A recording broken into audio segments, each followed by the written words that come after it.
Hey, what's going on, everybody? Justin here, and in this video I just want to share all the books I'm going to try to get through in October. I got 10 here, so it's probably not going to happen. September was my worst month of the year so far, so we're going to try to make a comeback here in October. I got 2 classics, 2 science books, 2 history books, 2 nature books, and 2 philosophy books to try to cover all my bases with all the things kind of going on. But let's just get right into it. So first up, we have 2 classics. Now I put out a video not too long ago about 5 classics that I want to read before the end of the year, because classics are just totally out of my wheelhouse.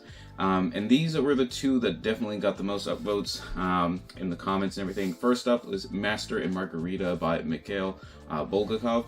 And I've read the first chapter or so, as you can see there. And it's all about 1930s Stalinist Russia, and I think it's a satire on the culture and the I guess the setting there. The author wrote during this time period too, so he couldn't really publish this work, where Satan shows up and has a good time and plays pranks on the populace and stuff like that.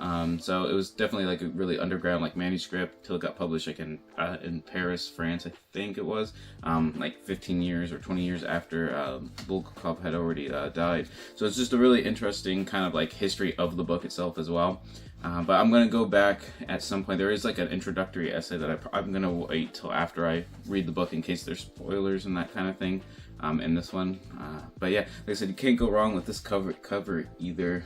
I just think it's really well done.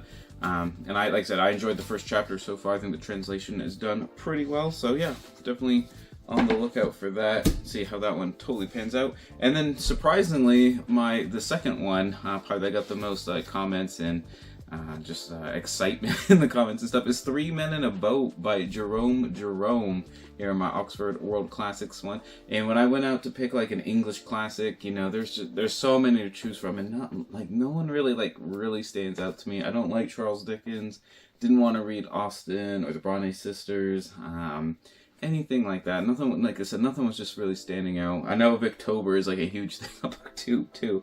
So what do I end up? I end up with a comedic travelogue thing, I guess. But everyone who's read it has basically said the humor holds up really well. It's just a bunch of city slickers going on a boat ride, visiting a bunch of pubs and stuff on the River Thames, and just having a good time with it, I guess. So yeah, I had never heard of it till I started doing my research, but like I said, a lot of people really enjoyed it. So I'm actually really looking forward to this one after Master and Margarita. So next up, we're going to do some science books. I am hosting a reading challenge event throughout the rest of the year. May continue it on into the following year. And kind of the vague idea for October was physics and astronomy. So I got 2 specifically kind of physics-ish books, maybe. I guess the next one really isn't too much. But first up, we got Richard Feynman's 6 Easy Pieces, Essentials of Physics Explained by Its Most Brilliant Teacher. And I picked this one up. Feynman was basically the Neil deGrasse Tyson, just superstar, popular kind of science communicator, scientist from the 60s and 70s, I believe. And he was just a hardcore physicist. He's got a dozen books. And this one, I guess, is full of actual physics and stuff, but teaching it to lay people and everything. And it's got really great ratings, and there's I love this design, and there's 6 books by Feynman that Basic Books has come out with in this kind of style. So I'm really hoping I enjoy this one, so it'll give me kind of a little mini series to collect and stuff. So yeah, I'm just trying to branch out, and I've never taken physics or anything at the college level or anything like that. So it's been a long time, so we'll see how that goes. And then next up is a prominent theoretical physicist that's still alive from Italy, and it's Carlo Rovelli, and this one is Anaximander, and he's written a whole bunch of stuff. I actually have 3 of his books, but this will be my first one, and this is ostensibly kind of about Anaximander, who was one of the Milesian philosophers. You have Thales, Anaximenes, and Anaximander, and they're some of the first philosophers in the Western tradition and stuff. But I think the book is more about how ancient Greek philosophy could look at the world with science and everything like that. I'll just read you a little bit of the little blurb Just because, like I said, like there's hardly anything on Anaximander, so there's no way it's like a biography or anything like that. So in this elegant work, the renowned theoretical physicist Carlo Rovelli brings to light the importance of Anaximander's overlooked influence on modern science. He examines Anaximander not from the point of view of a historian or as an expert in Greek philosophy, but as a scientist interested in the deep nature of scientific thinking, which Rovelli locates in the critical and rebellious ability to reimagine the world again and again. Anaximander celebrates the radical act of certainty that defines the scientific quest for knowledge. And this just like when I read that on the back of the book, it just sounded like perfect for kind of like my whole idea of doing the science reading challenge and just kind of combating scientific illiteracy and all that kind of stuff. So I figured that was just a great one to try there from a living physicist. And then now we got 2 history books, but this first one here is going to kind of tie perfectly in with the physics reading, and it's Walter Isaacson's Einstein. So this is just a massive, monstrous biography of Albert Einstein, you know, probably the most famous scientist of the 20th century for sure. But yeah, I don't know too much about like the actual like details of his life, you know, just kind of the big broad like brushstrokes that you kind of pick up through osmosis and stuff.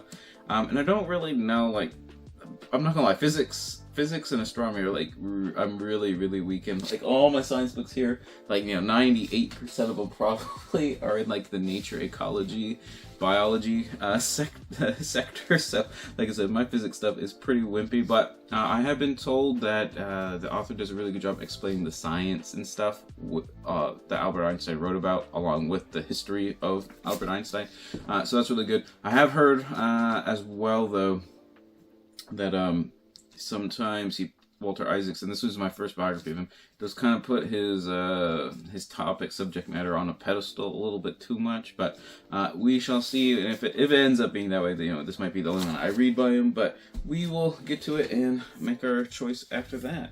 And then next up for another history book, for my Historathon read, which is a history reading event that's been going on for 2 years now, created by Revenant Vin. I'll leave some links to those down below. I kind of put out my pile of possibilities for modern history reads for the end of the year, and I'm going to go back to World War I. It's like one of the only modern things I read about quite a bit, but I remember when I was going through them, I forgot I had this one. It's World War I, The African Front, An Imperial War on the African Continent by Edward Pace. And I honestly don't know hardly anything about World War I in Africa. That definitely gets glossed over. I can't remember even more than maybe a brief chapter on it. And I've read probably between a dozen and 20 books on World War I. So I think it's going to be pretty enlightening. I don't think there's tons of huge conflicts per se, especially compared to the Eastern Front, you know, in Russia, and the Western Front and everything, and even in the Middle East. But I think a lot of it too is going to be on a lot of countering, for gaining resources and manpower and that kind of stuff. So it'll be interesting to see, and it's a pretty big book. I think it's 400-ish pages, so I feel like it's going to fill in a ton of gaps in my knowledge base. And I can already see I might as well grab it before I forget. I didn't grab the book.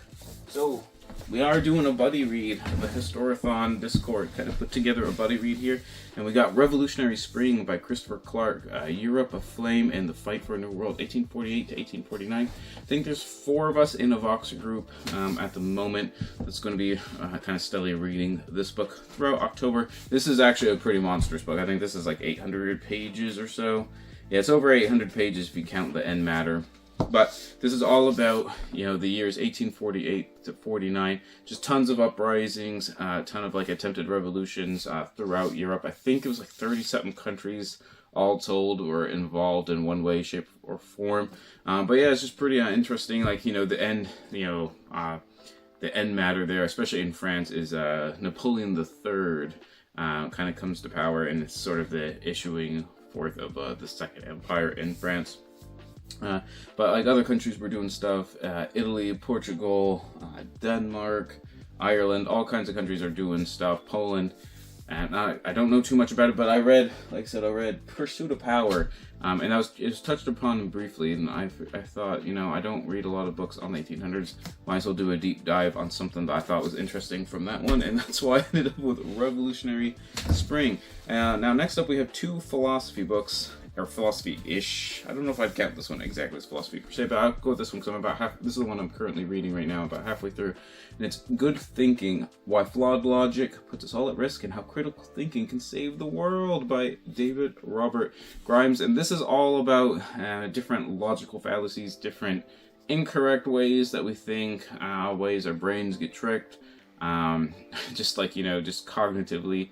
How we just get duped all the time from different kinds of things, as well as different ways, different groups, and different people try to bend the rules and manipulate people's minds and stuff using flawed logic to kind of push their agendas and stuff. But it's actually, I've read a couple books that had logical fallacies and stuff, but each chapter is a pretty decent in-depth chapter where you feel like it's fleshed out. You get actually a lot from it. I love the vignettes and the examples I was using from the real world. A lot of them are pretty contemporary too as well. So I've just been really enjoying it, and I do feel like if we could all implement these in all kinds of whenever we're thinking about or looking at an issue or anything, the world probably would be a better place, but it just takes a lot of cognitive willpower to even attempt that. Now, for an actual philosophy of science book, I'm reading Karl Popper. I'm trying to read Karl Popper's The Logic of Logic of Scientific Discovery. You can see I haven't made it that far into the book. His whole premise of this work is how philosophy should science, how science should only really be, instead of proving things, it's only really about falsifying things. So science is only if something can be falsified, which actually in a kind of a sense, a lot of it is kind of obvious in a way, nowadays, but back when he wrote this, I think in the 1920s, it wasn't so much the case, if that makes sense. But I can't even articulate what I'm reading yet because I'm apparently just not that smart yet, but I'm not that far into it. So like I said, I'm pushing through I'm going to say slow but steady with this one. But I also have some other philosophy of science books I'm going to kind of do with this one afterwards, or maybe if I get halfway through, I'll take a break, read some of those so I can kind of, understand and get some context a little bit better and see what I'm actually supposed to be understanding from it. Now, some of my favorite kind of stuff, we got the nature ones. So one here that I want to get to is Around the Ocean and 80 Fish by Helen Scales. Oh, and Other Sea Life, because they're not all fish. But I've read, actually, I think 2 other books by Helen Scales, The Brilliant Abyss and Spirals in Time, and those are both fantastic. But the artwork in this series, I also read Around the World and 80 Birds, but there's also Plants and 80 Trees, I believe. But just tons of whimsical illustrations and stuff for almost pretty much, I think every 2-page spread actually has their own illustrations, I think. But yeah, they're not super deep, but each 2-page spread highlights a different species, and you learn lots of just tidbits and why they're important, what's cool about them, what makes them unique, and kind of their cultural relevance and stuff like that. And I've just been thoroughly enjoying it, and it's just a fun read.